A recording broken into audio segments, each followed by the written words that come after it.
രാവിലെ. ഇന്ന് ഏതാ കക്ഷി? യുറാനസോ നെപ്റ്റ്യൂണോ അതോ പ്ലൂട്ടോയോ? ഓ, വാല് നക്ഷത്രമായിരിക്കും. എന്നെ കൂടി ഒന്ന് കാണിക്കോ? വാല് നക്ഷത്രമല്ല, വാൽ നക്ഷത്രം, കോമറ്റ്, ഹാലീസ് കോമറ്റ്. വാല് മുളച്ചു വരുന്നതേ ഉള്ളൂ. ചുമ്മാ പുളുവടിക്കാതെ ഏട്ടാ. പകല് നോക്കിയ വാൽ നക്ഷത്രം കാണാൻ പറ്റില്ലെന്ന് പത്രത്തിലുണ്ടായിരുന്നല്ലോ. ആ ശരിയാ, ഞാനും ഏതോ പത്രത്തിൽ വായിച്ചിരുന്നു.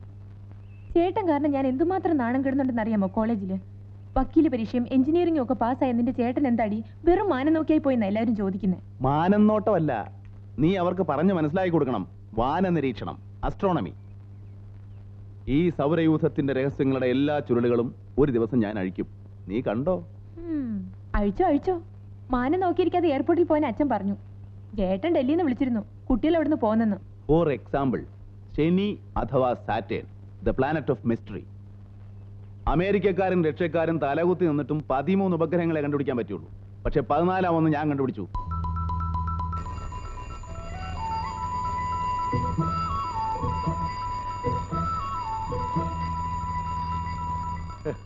സ്കൂളുള്ളപ്പോൾ 10 മണിയായാലും പായിൽ നിന്ന് എഴുന്നേക്കാത്തവനൊക്കെ ഇപ്പൊ അലാറം വെച്ച് എഴുന്നേക്കുന്നു, അതും അവധിക്കാലത്ത്.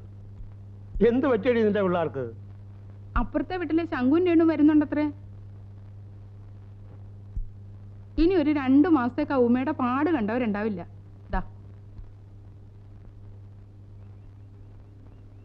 അച്ഛാ, ഇനി വയസ്സുകാലത്ത് ഇവിടുന്ന് തലയും കുത്തി താഴെ വീഴണോ? വയസ്സോ? ആർക്കാടി വയസ്സായത്? അല്ല, ഈ വയസ്സുകാലത്ത് എനിക്ക് ഇതൊക്കെ കാണേണ്ടി വരുമല്ലോ എന്ന് ഓർത്തിട്ടാ. അങ്ങനെ പറ.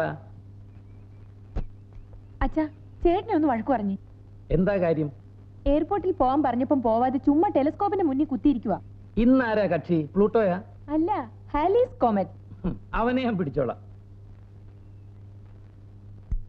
നീയേ ആ ലക്ഷ്മിയെ വിട്ട് കുറച്ച് നല്ല മീനൊക്കെ വാങ്ങിപ്പിക്ക്. പിള്ളേർക്ക് അവിടെ ഇതൊക്കെ കിട്ടുവോ? ഉച്ചക്കുണ്ണ ഞാനും ഉണ്ടാവും.